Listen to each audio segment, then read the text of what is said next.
बिस्मिल्लाहिर्रहमानिर्रहीम। अस्सलाम वालेकुम दोस्तों, अपनी नेक्स्ट वीडियो के साथ आपको वेलकम करता हूँ अपने इस चैनल में। उम्मीद है आप सब खैरियत से होंगे। वीडियो की तरफ जाने से पहले सबसे पहले तो आप लोगों का तमाम का बहुत बहुत शुक्रिया जिन्होंने मुझे विश किया, क्योंकि पिछले दिनों तकरीबन 5 दिन हो चुके हैं तबीयत काफ़ी ज़्यादा ख़राब थी। पहले 2-3 दिन तो काफ़ी ज़्यादा ख़राब रही, लेकिन आहिस्ता आहिस्ता अल्लाह ताला के फजल व करम से और आपकी दुआओं की वजह से अब तबीयत काफ़ी हद तक बेहतर है। तो बहुत बहुत शुक्रिया, बहुत सारे कमेंट्स आए आपकी मोहब्बत का, प्यार का।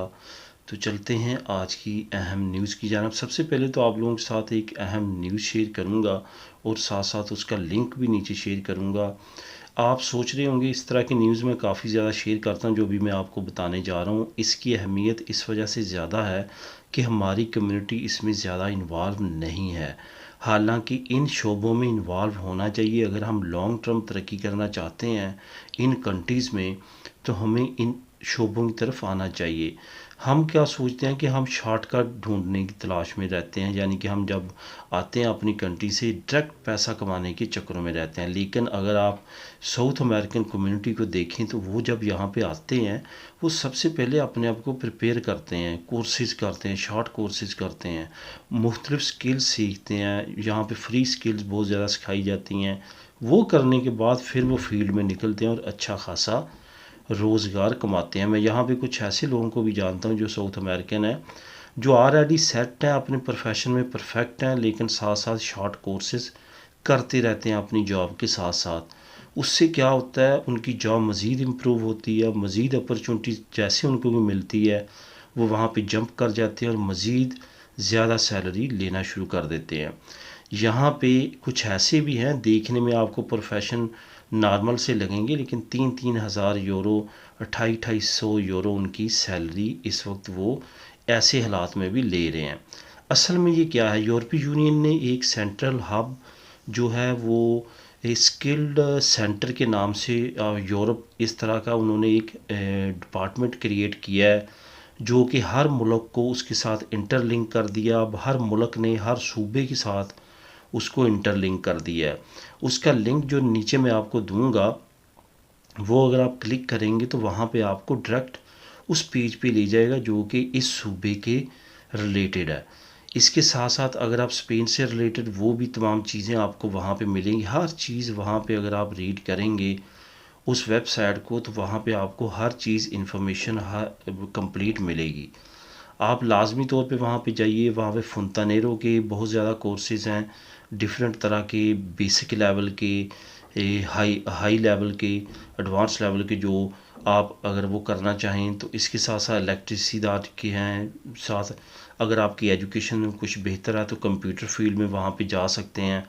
इस तरह के बेशुमार वहाँ पे कोर्सेज हैं जो कि यूरोपीय यूनियन के तावन से अब करवाए जाएंगे, और ये ख़ास तौर पे उन्होंने मरतब किया, ख़ास तौर पे ऐसे हालात में जब आप कोरोना के बाद रिकवरिंग पीरियड इंशाल्लाह ताला शुरू होगा, तो वैसे वैसे अब ऐसी अपॉर्चुनिटीज़ ओपन होना शुरू हो जाएंगी। साथ साथ मैं आपको ये भी बताता चलूँ कि आने वाले वक्त में इंशाल्लाह ताला कोरोना से आहिस्ता आहिस्ता जान छूटने का वक्त आ चुका है अल्लाह ताला के फजल व करम से, क्योंकि मेडिसिन भी आ चुकी है। जैसे मैंने लास्ट वीडियो में भी आपको बताया था, ज़ोर भी टूटना शुरू हो चुका है। चंद एक ममालिक के सिवा बाकी ममालिक में बेहतरी की जो है वो गुंजाइश है और आगाज़ शुरू हो चुका है। ख़ास तौर पे यहाँ पे जो डेंजर जोन में है वो है फ़्रांस और ऑस्ट्रिया, जहाँ पे छठी लहर का भी ख़तरा है। लेकिन बाकी यूरोपीय यूनियन में हालात नॉर्मल बताए जा रहे हैं। तो इसका लिंक आपको मिल जाएगा नीचे, वो आप क्लिक करके रीड कर सकेंगे। इसके बाद हम बात करेंगे, इंग्लैंड ने एक अहम और इम्पोर्टेंट स्टेप उठाया है। वो ये है कि आपको मालूम होगा कि इंग्लैंड बहुत ज़्यादा परेशान था कि अब ब्रेक्सिट के बाद यूरोपीय यूनियन से इंग्लैंड फ्रांस के रास्ते, जो इंग्लिश चैनल है, समुद्री रास्ता है, उसके ज़रिए बहुत ज़्यादा इमिग्रेंट जो हैं वो इंग्लैंड मूव कर रहे थे। पिछले महीने यानी कि दिसंबर के महीने में सिर्फ एक महीने में 28,000 इमिग्रेंट जो हैं वो यूरोपीय यूनियन से इंग्लैंड मूव हुए हैं। उसके बाद उन्होंने काफ़ी ज़्यादा अलार्मिंग सिचुएशन इसको तस्वर किया, और क्योंकि वो ऑलरेडी ही काफ़ी ज़्यादा परेशान थे। हालांकि नवंबर में 7 और 7,500 के करीब इमिग्रेंट यूके पहुंच सके थे, लेकिन दिसंबर में 28,000, 3 गुना से भी ज़्यादा तादाद बढ़ चुकी थी। तो इस वजह से वो काफ़ी ज़्यादा परेशान थे कि अब इसका हल क्या निकाला जाए। आखिरकार उन्होंने आखिरी हल जो उनको नज़र आ रहा है उसी ऑप्शन को अब उन्होंने चूज़ किया और उसी पे अब अमल शुरू कर दिया है। वो है रॉयल नेवी, जो कि रॉयल फैमिली के अंडर, आपको मालूम है कि तमाम अफवाज जो हैं यूके की वो रॉयल फैमिली के अंडर ही काम करते हैं, क्योंकि वहाँ पे सदारती निज़ाम नहीं है, बादशाही निज़ाम है। तो रॉयल नेवी जो है उसने कंट्रोल संभाल लिया इंग्लिश चैनल का। अब जो यूरोपीय यूनियन से कश्तियों के ज़रिए इमिग्रेंट यूके जाना चाहेंगे उनको नेवी का सामना करना पड़ेगा। नेवी अपने जदीद हथियारों के साथ समंदरों में उतर चुकी है और इंग्लिश चैनल का मुकम्मल कंट्रोल उन्होंने हासिल कर लिया है।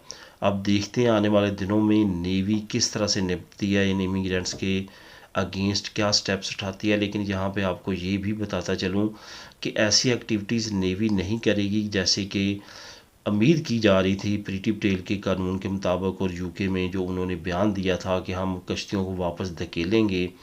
इस तरह की एक्टिविटी से ज़्यादा मवाद होने का ख़तरा है। जैसे कि पिछले 2 महीने पहले जो है वो 28 के करीब जो डेड बॉडीज़ फाउंड की गई थी इराकियों की और ईरानियों की, कुर्द लोगों की, वो अब दोबारा से रिपीट नहीं करना चाहते। यही वजह थी कि इन्होंने एक मरतबा इंसानी स्मगलर्स के ख़िलाफ़ बड़ा क्रैकडाउन भी किया था उन डेथ के अगेंस्ट।